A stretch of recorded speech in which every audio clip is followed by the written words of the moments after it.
Hired a freelancer on an hourly contract? The Work Diary provides transparency and protection for both of you. I'll show you, as a client, how to review and approve it. Welcome back to Guide with Samuel. The Work Diary automatically tracks time and takes screenshots for hourly contracts.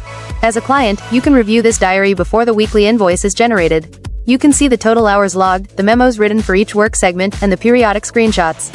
If you're satisfied with the work, you don't need to do anything, the payment is processed automatically. If there's an issue, you can dispute the time before the invoice is due.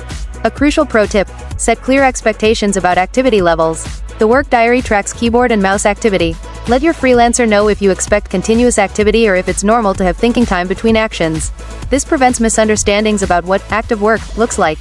And just like that, you can manage hourly contracts with confidence and fairness. The Work Diary ensures you only pay for work that was actually done. How often do you review the Work Diary for your hourly freelancers?